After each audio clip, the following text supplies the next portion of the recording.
Hello folks, Everchanger here, and welcome to the last episode of Pokemon Yellow. Last time, we defeated the League Champion and became the new champions of the Kanto region. Now I'm curious, does the trainer card make note of this achievement in any way? It does not, which is unfortunate. In later games it does, but it looks like they haven't added that feature yet. Anyway, it looks like they actually don't heal you after defeating the champion, which is really odd. So we are just going to be flying off to Cerulean City, because like any other Pokemon game, things change in the world after you beat it. Unfortunately, in the Generation 1 games, these features are incredibly minimal, with only one thing really opening up for us to do. So this last episode is going to be us doing that very thing. So I apologize that there isn't going to be much of a post-game to this Let's Play, but that's really more a fault of the game and not my own fault. Anyway, where we are going to be going in this episode, in later generations, usually has some sort of shortcut to get out quickly once you get to the end of it. In this generation, no such shortcut exists, so I definitely recommend buying an escape rope. I also recommend, if you have captured the 3 legendary birds, you want to bring your Master Ball.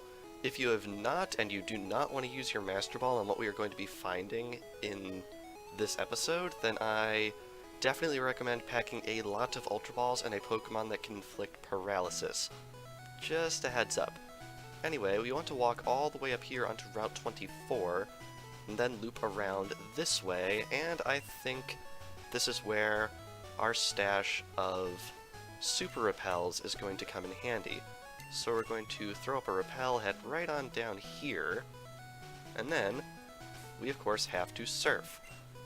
I'm pretty sure we haven't been down here during the Let's Play as of yet, because we actually cannot do this until after we beat the game. If we head down here, you might have noticed walking past this cave earlier, there was a guy in front of it, and it actually kind of looked like he had this very, very full head of hair, amusingly enough. Now I'm curious, is there anything over here? There might be? Oh wow, there's actually a trainer here. Okay, I guess I forgot to fight this trainer during the Let's Play, so yeah, we're doing a random trainer battle this episode, which we could have done pretty much the instant we got Surf, which means this trainer is going to be laughably weak, which is kind of amusing. I'll be honest, I completely forgot that this trainer was here, so it's a good thing I went and checked, because otherwise we would have missed one. I'm that kind of completionist. Whenever I play a Pokemon game for a Let's Play, and even on my own time, I have to defeat everybody. Like, I want to show every darned inch of the game. It's both a blessing and a curse. It's a blessing in that I can say that I am very, very comprehensive in what I show, and it's also a curse because it makes Let's Plays pretty long. And of course, Pikachu is paralyzed, although, honestly, going forward in this area, it's probably not going to be that big of a deal, so I think we're okay. Alright, now can we please body slam this thing? Thank you. Alright, and I think this lady has one more. No, that's actually it. We defeated the random lass. That's amusing. You know, real quick, I'm going to cut away and see if there's actually a hidden item up here, because honestly, I wouldn't put it past the game to put one up here. Alright, looking at a reference list, I don't think there's anything up here, so I guess we can just head right on back this way. Now, fun fact, this is actually a way to return to Mount Moon from Cerulean City using Surf. This is only possible in Generations 1 and 3.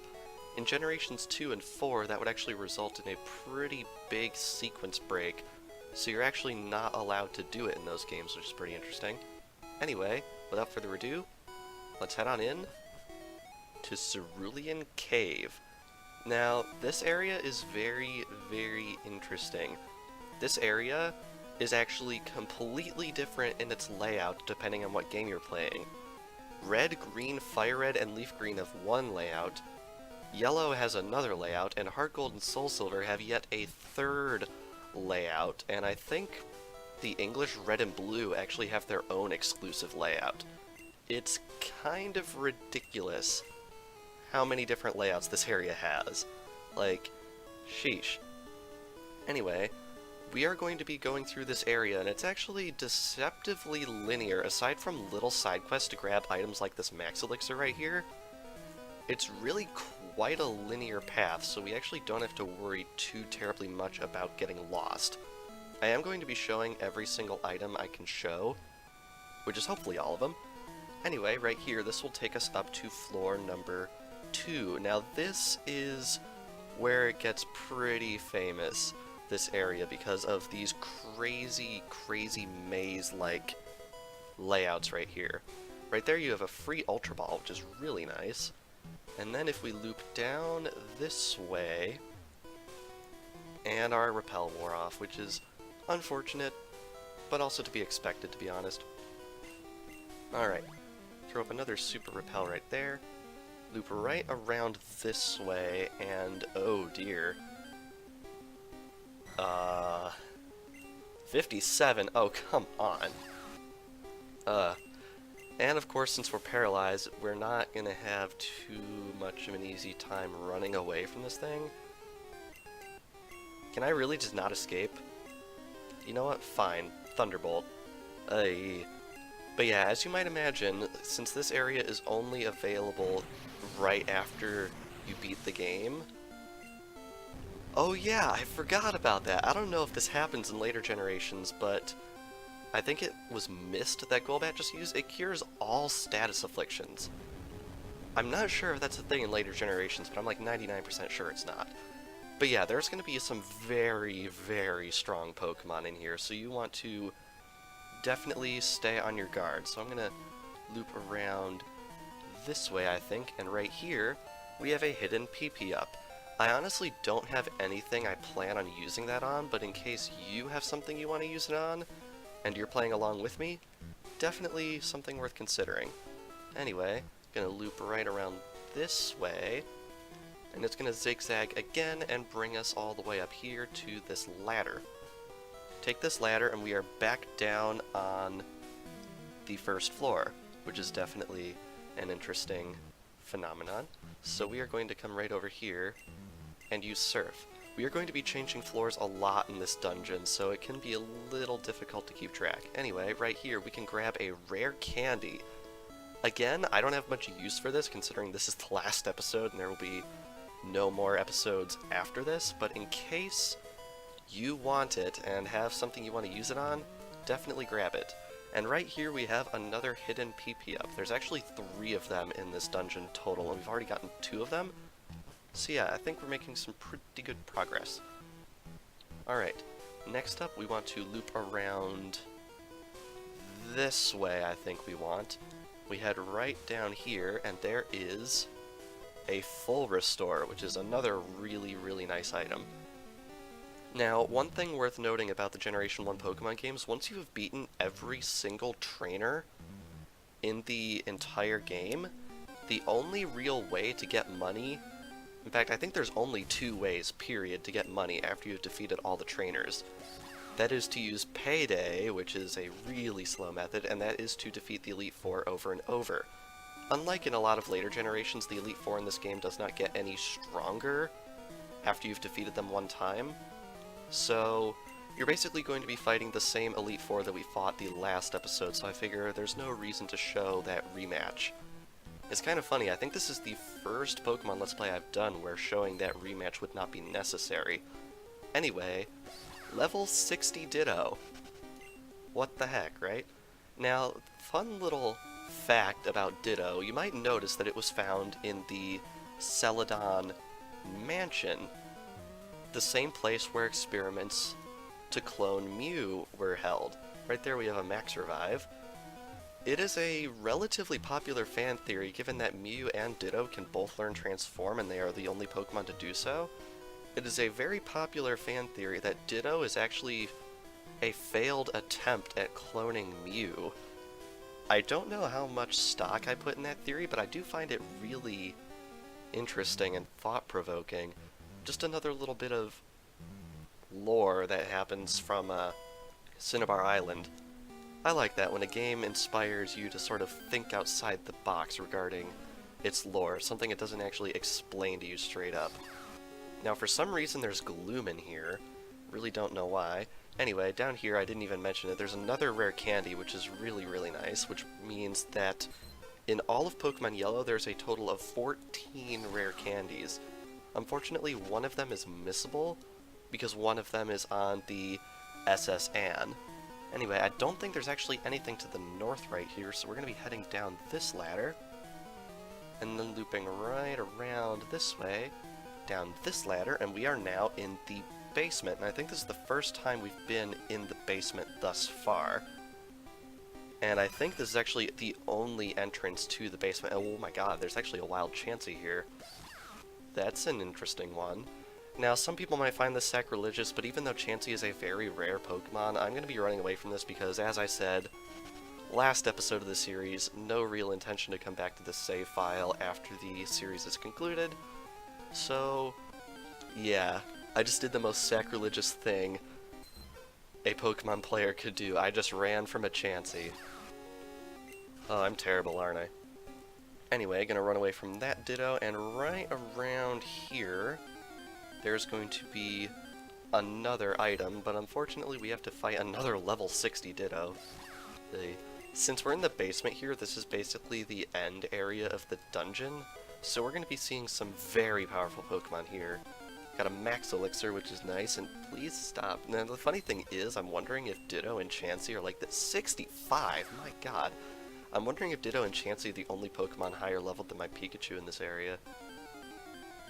Man, what is with this encounter rate? This is ridiculous. Hey. Well, in case anyone was upset about the length of episode 62, we got some wild Pokemon here who've got your back, apparently. Ay ay ay.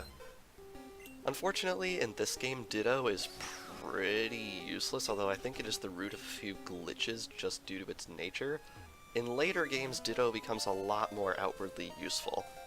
Right there we have the third and final hidden PP up, and right over there we've got two items right next to each other, which is really nice. We're gonna have to go check out what that is. One of them is a Max Revive, which is awesome, and the other one is an Ultra Ball, which is also awesome. Alright, I'm gonna scroll, not the items, I'm gonna scroll over here to Blastoise, get back on, and we are going to have our Repel wear off. Honestly, I'm wondering what the point of even casting a Repel is at this point, just because we're running into so many wild Pokemon, but hey, maybe the wild Pokemon in the water are weaker. Alrighty. Ditto really, really, really wanted to have its episode to itself, didn't it? I mean, you already got an End Slate, I'm pretty sure, so what more could you possibly want? Not just everyone gets an End Slate in this series, you know? Only 64 Pokemon get an End Slate out of the available 151. Anyway, right there we have an Ultra Ball, and I think that is actually the last item in the cave. So, without further ado, we are going to be surfing over this way for the Piece de Resistance, or however you say it, because right over here is a wild encounter. Ah, come on, game, please, you gotta give me this one simple thing. Hey, right here is Mewtwo. This is the clone of Mew that was referred to in the research notes on Cinnabar Island. It is the most powerful Pokemon in the entire game, with a base stat total of, I wanna say, 620? Well, actually, no. Base stat totals are completely different in Generation 1 because there's only 5 stats and not 6. But anyway, this thing is crazy powerful. If you have the guts to go after this thing with Ultra Balls, I definitely recommend weakening it and paralyzing it. But just like the legendary birds, Great Balls are actually just as effective because of the way the math works out, as far as I know. So if you weaken it at least halfway regarding HP, and you paralyze it, and you use Great Balls on it, that's pretty much the best chance you have. Unless you are a cheap out like me, and have a Master Ball, because once again, This is the last episode, I have nothing else to use this thing on, so let's catch Mewtwo in the most anticlimactic way possible. Alright, Mewtwo was caught. Very good. Add that Pokedex data. Mewtwo, the genetic Pokemon.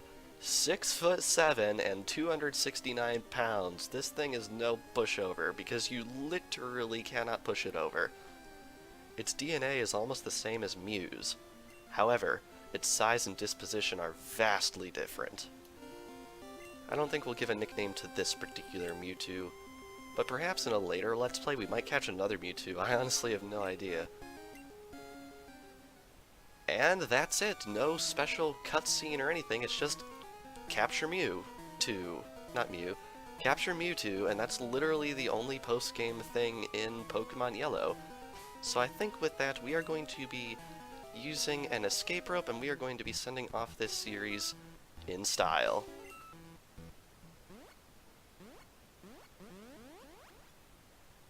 Alrighty, here we are in Viridian City, and I would like to show off something little cool that happens after you beat the game. If you check the PC, a new option will be added, Pokemon League. You can use this to access the Pokemon League site and access the Hall of Fame list. This will allow you to view your Hall of Fame team, like the levels and stuff of what your Pokemon were when you beat the game. And I believe this game will save about 10 or so, and then it will start deleting the oldest ones to make room for the newest ones as you beat the game over and over. Later games, I believe, always preserve the first game clear in addition to 14 or 15 others, but in this one it will just delete the old ones, full stop. Anyway, I think that is it for everything we are going to be doing in the Kanto region. 64 episodes ago, we set off from Pallet Town on our Pokemon journey to collect all 8 badges and become the champion. And we have achieved that. We have captured all 4 legendary Pokemon that we can possibly capture. So I think it is time we left the Kanto region. I think it is time we headed out to new lands, maybe do a little bit of training, and perhaps at some point in the future we might come face to face with another youth who has the same dream. So I would like to thank you all so sincerely for watching this series. It's been a lot of fun, really. For all the crap I give Generation 1, I still think it was a really fun journey, and filled with some really quite amusing moments. But it is now over. So without further ado, I would like to thank every single one of you for sticking around, and if you come back on Friday, you might see what is next for the channel. Thank you all for watching, and I will see you all in the next Let's Play.